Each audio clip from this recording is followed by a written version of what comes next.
அனைவருக்கும் வணக்கம். ராஜாராணி அடுப்பங்கரைக்கு உங்களை அன்புடன் வரவேற்கிறோம். இந்த வீடியோவில் ஒரு தடவை சாப்பிட்டா திரும்ப திரும்ப சாப்பிட தூண்டும் சுவையில் ஒரு சிக்கன் கிரேவி எப்படி பண்ணுறதுன்னு பார்க்க போகிறோம்.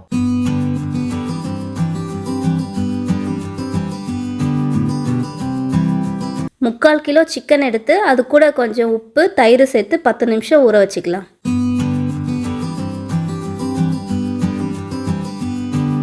பத்து நிமிஷம் கழித்து சிக்கனை சுத்தமாக கழுவி எடுத்துக்கலாம். இந்த சிக்கன் கிரேவிக்கு சின்னதாக ஒரு மசாலா பேஸ்ட் ரெடி பண்ணிக்கலாம். அதுக்கு தேவையான பொருட்கள் 2 பெரிய வெங்காயம் நீல வாக்கில் வெட்டி வச்சுக்கலாம். கூடவே 10 முந்திரி பருப்பும் எடுத்து வச்சுக்கலாம். பேனில் 1 ஸ்பூன் எண்ணெய் சேர்த்து சூடாக்கிக்கலாம். எண்ணெய் சூடானதுக்கப்புறம் வெட்டி வச்சிருக்கிற வெங்காயம் முந்திரி பருப்பு 2ஐயும் சேர்த்து பொன்னிறமாக வதக்கி எடுத்துக்கலாம்.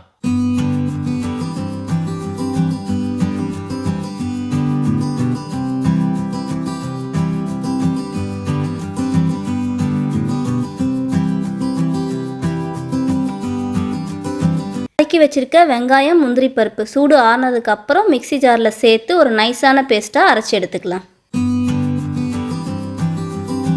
2 தக்காளி எடுத்து அதையும் மிக்ஸி ஜாரில் சேர்த்து நல்ல ஒரு பேஸ்ட்டாக அரைச்சி எடுத்துக்கலாம்.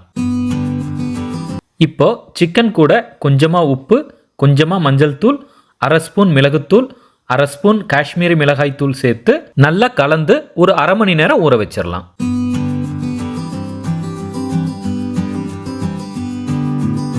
இப்போது ஒரு பேனில் 4 ஸ்பூன் எண்ணெய் சேர்த்து சூடாக்கிக்கலாம். இந்த கிரேவியை பொறுத்த வரைக்கும் எண்ணெய் கொஞ்சம் அதிகமாக இருந்தால் சுவையும் நல்லாயிருக்கும்.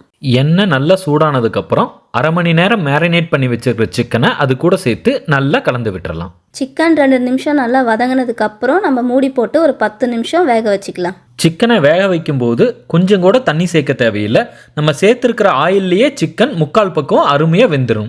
ஏன் தண்ணி சேர்க்கக்கூடாதுன்னா சிக்கன் வேகும்போது சிக்கன்லேருந்து வர தண்ணியே போதுமானதாக இருக்கும். சிக்கன் எண்ணெயிலேயே முக்கால் பக்கமும் அருமையாக வெந்துருச்சு. அதை ஒரு தட்டில் எடுத்து வச்சுக்கலாம்.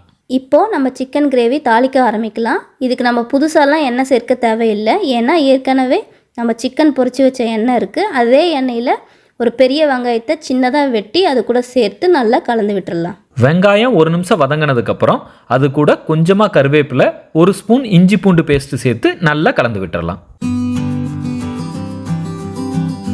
இஞ்சி பூண்டு பேஸ்ட்டு பச்சை வாசனை போனதுக்கப்புறம் அது கூட 2 ஸ்பூன் தனியாத்தூள், 1 ஸ்பூன் காஷ்மீர் மிளகாய் தூள், 1 ஸ்பூன் கரம் மசாலா, 1 ஸ்பூன் சீரகத்தூள் சேர்த்து நல்லா கலந்து விட்டுடலாம். மசாலா பொருட்கள் அருமையாக வதங்கிருச்சு. இந்த நேரத்தில் அரைச்சி வச்சிருக்கிற தக்காளி பேஸ்ட்டை இது கூட சேர்த்து நல்லா வதக்கிக்கலாம்.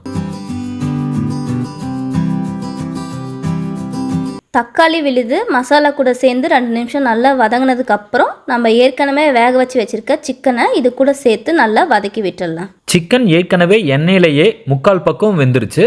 அதனால் இன்னொரு 5 நிமிஷம் மசாலா கூட சேர்த்து நல்லா வதங்க விட்டுறலாம்.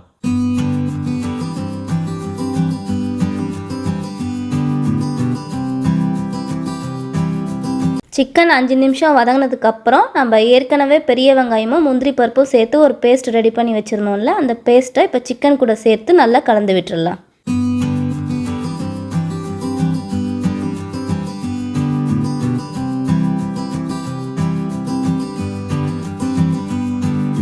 இந்த நேரத்தில் கிரேவிக்கு தேவையான அளவு தண்ணி, உப்பு இது ரெண்டும் சேர்த்து நல்லா கலந்து விட்டுருங்க.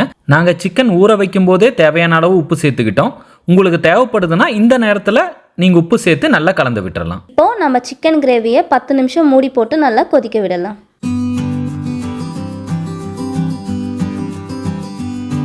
கிரேவி அடிப்பிடிக்காமல் இருக்கிறதுக்காக அடிக்கொரு தரம் மூடியை திறந்து நல்லா கலந்து விட்டுக்கிட்டே இருங்க. இப்போது டேஸ்ட்டுக்காக 1 ஸ்பூன் சர்க்கரை சேர்த்து நல்லா கலந்து விட்டுறலாம்.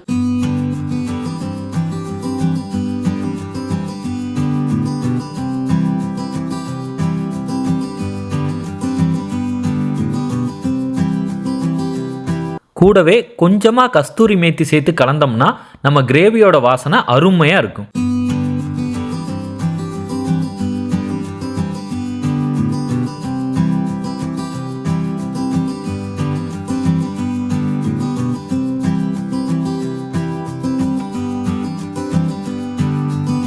இப்போ பார்த்தீங்கன்னா நம்மளோட சிக்கன் கிரேவி சூப்பராக ரெடி ஆயிடுச்சு. இந்த நேரத்தில் ஒரு பச்சை மிளகாயை நீல வாக்கில் வெட்டி வச்சுருக்கோம். அந்த பச்சை மிளகாயும் பொடியாக நறுக்கி வச்சுருக்க மல்லி இலைகளையும் சேர்த்து நல்லா கலந்து விட்டுடலாம். உங்களோட தேவைக்கேற்ப கிரேவியை ட்ரை பண்ணி எடுத்துக்கலாம்.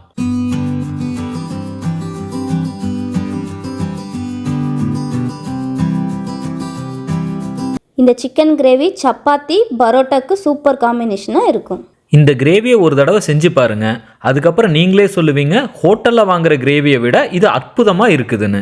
இந்த வீடியோ உங்களுக்கு பிடிச்சிருந்தா லைக் பண்ணுங்கள், உங்கள் கருத்துக்களை கமெண்ட்ஸில் சொல்லுங்கள், உங்கள் நண்பர்களுடன் ஷேர் பண்ணுங்கள், மறக்காமல் எங்கள் சேனலை சப்ஸ்கிரைப் பண்ணுங்கள். உள்ளத்தாலும் உணவாலும் இணைந்திருப்போம். நன்றி.